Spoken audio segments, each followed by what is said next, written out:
Hello and welcome back to the Toffee YouTube channel, your source for all things Everton. My name's Thomas, back with another player ratings on the channel today. After what in the end was a very good performance, 5-2, our first home league game of the season against West Brom. Of course, West Brom took an early lead with Diangana, looked a bit concerned for a while. Then Everton get back into it, 2-1 up just before the break. Then West Brom obviously get a red card for both Bilic and Gibbs. Then going into the second half, West Brom level with a brilliant free kick from Pereira, but then 3 more goals. Results seen out 5-2 in the end. What a game. Some very impressive performances up front, some disappointing performances at the back, so I'm going to get into them right now. John Pickford, I'm going to start off with a 5. He looked really shaky to start off at the game. A couple of really bad touches, bad distribution.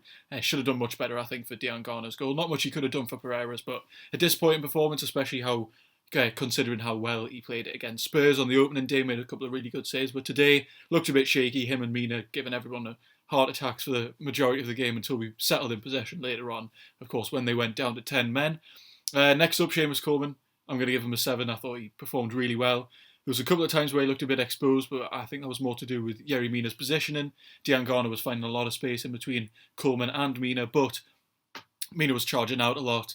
He was leaving Coleman quite isolated, when Coleman went out wide, basically, Mina was up the pitch, he was left, right and centre, he was causing chaos.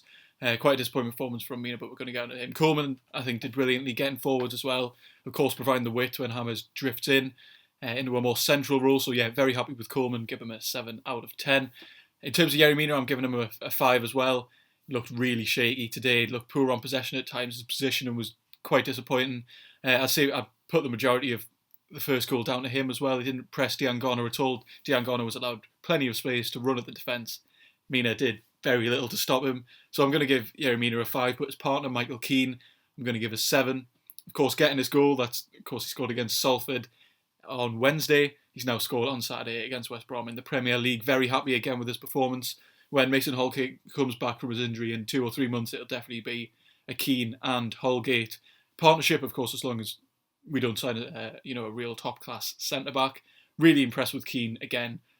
Absolute kind of change from last season where he really looked like he was struggling. Ancelotti comes in after the restart. He looked like a really, really good defender, especially alongside Yerry Mina, who was making a lot of mistakes today, was leaving us exposed quite a few times. To round off the defence, Luca Dean, I'm going to give him an 8. Okay, he had a couple of poor deliveries from corners early on in the game, but as we grew into it, he was really important. Of course, we know Hammers is going to find him with that crossfield ball a million times a game, and he continued to do so today. I'm not sure how many assists Digne got in the end because there was a couple of corners and free kicks that kind of bounced off people before they went in, but I was really impressed with Luca Dean in the end. I think his corners have to improve a bit more because we had a lot of corners today. Yes, we ended up scoring from one with Michael Keane, but we had 9 or 10 or 11 potentially corners that Dean took the majority of them, so I was a bit disappointed with some of the deliveries hitting the first man a couple of times, but in the end, good performance, very impressed. Andre Gomez, I'm going to give a 6. He didn't really influence the game that much for me. Yes, I think he's massively improved with the stronger midfield around him, of course, with Allen and Doucouré, but I don't think he had much of an influence on the game today. Bit disappointing. I was looking for a bit more from him, potentially playing those progressive passes that we see James Rodriguez likes to play a lot. So, bit disappointing from Andre Gomez, but didn't really do much wrong. He's kind of just become a player who doesn't do much wrong, fills in that extra gap in the midfield, and every now and then picks off a good pass. I think he should probably raise his performance levels a bit, but yeah, not bad. I can't really rank him down a lot because he didn't really do anything wrong.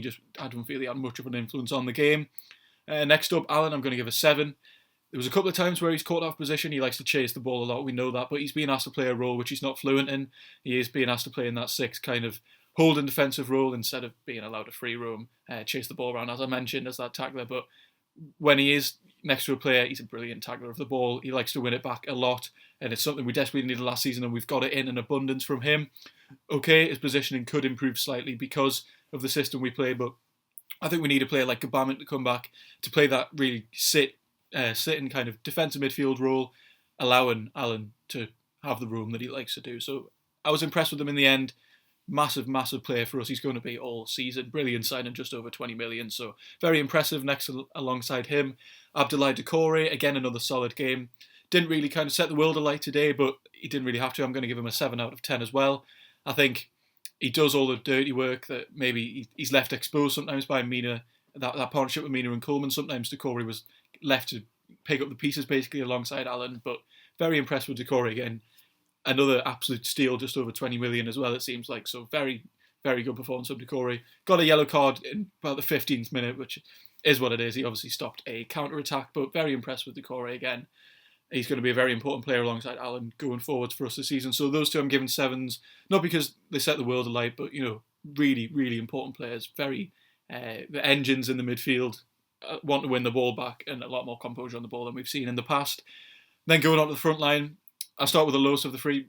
Richarlison, I'm going to give, I was deciding between a 7 and an 8. I'm going to give him an 8. He causes a lot of problems, okay. He didn't get a goal today, but he got a couple of assists in the end. Causes so many problems for defences. He's found every time by James Rodriguez. I can't remember which goal it was now. 3rd or 4th. There was quite a few goals to look back on, but there was one where James played a brilliant ball over the top. Richarlison had the composure to look up, find Calvert-Lewin at the back post. I was very impressed with Richarlison. Yes, he didn't get his goal. He's clearly been desperate to score for the past 2 games, but it'll definitely come, and he's a massive, massive player for us. Coming off that left-hand side, of course, he does like to play centrally. We know that. He has been asked to play out wide. Well, I say out wide, he's been asked to play on the left of this 4-3-3, but him and James Rodriguez given kind of free license to come inside. So I'm going to give an 8 to Richarlison again. Caused so many problems for the West Brom defence and plenty of assists. Really important player. Next, I'm going to give James Rodriguez a 9 out of 10. What an absolute bargain that seems to be on a free transfer. So much quality on the ball. Absolute. He really stands out from the rest of our squad. Of course, he scored his first goal, which was an absolutely brilliant. He drags it into that far post from outside the box with that left foot that we know he can. Manages to find space where no one else can seem to find space. He finds pockets which obviously I can't see them, but the majority of our squad have never been able to find that space. Can pick any pass that he likes to. As I mentioned, we call them pre-assists. Obviously, he played the ball in for Richarlison, but absolutely brilliant player. He's going to be very important for us going forwards. He looks like he's enjoying his time here. He's staying fit. He's given the license to drift inside, which he likes to do. Of course, he starts out on the right. We were quite fluid tactically today because we start with a 4-3-3. Didn't work at times. Kind of switched to a 4-2-3-1 for a bit. But we were very fluid in that front line, as we know. So I'm going to give James Rodriguez a 9 on his home debut. Very, very good performance from him yet again. So very pleased. And then Calvert-Lewin up front, I'm going to give it a 10 out of 10. What more can you say for number 9? Getting a hat-trick. His first Everton hat-trick as well. That feels weird to say. He's got a lot of really important goals for us. But hat-trick today. He missed a chance early on, but after that, absolutely brilliant. Always knows kind of where to be when he needs to score. The first goal, yes, people can say he taps it, but the first goal, absolutely brilliant. Richarlison doesn't head it down. The defender, it comes off the defender, I should say. Calvert-Lewin improvises, backheels it in. Brilliant flick on, brilliant tap in for the goal.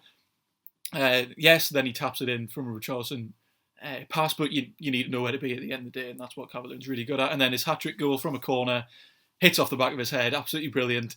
That's exactly the kind of goal that he'll want to score. He's a really traditional number 9. I'm really pleased that he's got his hat-trick today. 4 goals in 2 games in the league so far. It's absolutely brilliant form, and he's going to be very important for us going forwards. That's it for the starting 11. On to the substitutes. To be fair, there's not much to say. Sigurdsson came on the earliest. I'll give him a 6. I'll give him a 6. I was going to give him a 7, but he could have had an assist for Richarlison, who just kind of wandered offside when he scored a really good goal, but obviously he was pulled back. Yeah, didn't have to do much. Kind of came on to see out the game.